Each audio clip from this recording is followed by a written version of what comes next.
obviously we'll keep you up to date on those stories and more detail on that story as we get it. OK, up next, we're crossing over to Los Angeles to talk to this woman. She thinks, on the left there, she thinks she's Marilyn Monroe reincarnated. Sherrie Lea will tell us her story next, so you can make your own mind up. Hi there. Now, exactly 44 years after screen icon Marilyn Monroe died, could it be possible that she's alive and well and living in California? Well, yes, it could be if you believe singer Sherrie Lea and a leading American psychiatrist, because Sherrie believes that she is Marilyn Monroe reincarnated. Well, good thing we've got them both here, isn't it, to challenge them on this. Sherrie and Dr. Adrien Finkelstein join us from LA. Now, what makes you think you are Marilyn Monroe reborn, Sherrie? Something that's happened since my childhood, and simply the fact that I didn't want to be, so I didn't really give it much thought. It kept forcing itself on me, so it's like partly psychic, partly emotional, several things. So what do you mean things that happened in your childhood? Talk us through when you first thought, this is strange, or when things first became apparent to you. Well, things got strange first, and then, like, what I would be experiencing was chest pains at 5 years old, and crushing chest pains right across my arms and chest all the way. And it was like a bearing down, and it felt with a strange sense of remorse and regret and shame and a really vile and disgusting feeling. And then, you know, that happened all the way through my life up until the regressions. But along with those feelings of chest-crushing pains, what would happen was, like at 11 years old, I would start getting flashbacks, some feelings of places and things that I couldn't recognize. And then the first real eye-opening experience was when my aunt sang A Kiss on the Hand.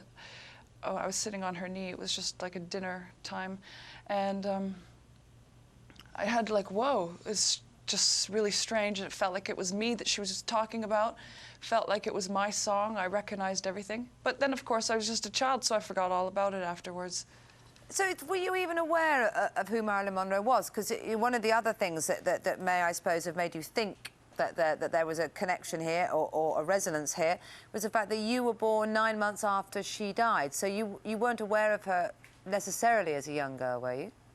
No, and not really. And, you know, in Canada, she's not that popular.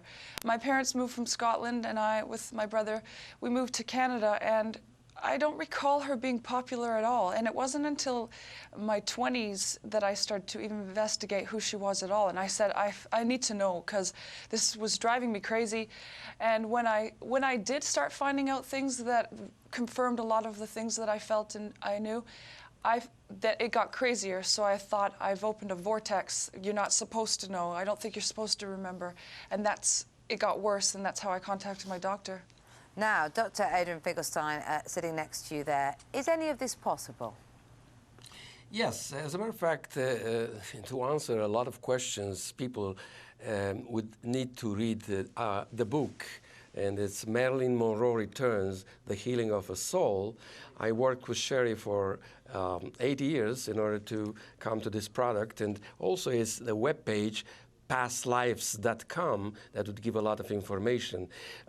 Certainly, there's a lot of solid scientific work I did as a university professor, and being involved in this for 30 years with past life regression therapy and research. So I could find through past life regression on the somnambulistic hypnosis with Sherrie Lea, that happens to be an excellent subject, that she revealed secrets of Marilyn Monroe that don't appear even in public record. I mean, I wonder, only because we're tight for time, we're having a busy morning this morning, Dr. Finkelstein. I just wanted to say that there are going to be some who might suggest that this is a bit of a commercial opportunity for both of you. You're holding your book up there and you've advertised a website and things like that. And Sherrie, you're a singer and you're producing songs. I mean, this is certainly getting you a lot of publicity. Sure. Okay. The book is basically for a message to the world, this troubled world, a message of peace, that there is hope, that we shouldn't give up. The message is that there is a truth in reincarnation and can heal people and can give peace to people. Okay, Sherrie, are you doing this for the money? Absolutely not. And funny enough, I don't really need to be here because I didn't write the book. But, you know, I feel that I'm offering this with Doctor for the world because it's so harmless. Reincarnation, just to ponder it is very harmless. And I think a lot of the mess of the world is because they're not considering it and they're not realizing that you come back as what you hate, religious and racial hate. I mean, this is just the tip of the iceberg. And after the novelty of Marilyn wears off. OK, well, look, it's been fascinating talking to you this morning. Thanks very much for giving us how you experience life. OK, thanks very much indeed. Thank you. 14 minutes to 9. There are details on how you can vote for the wedding dress in our GMTV.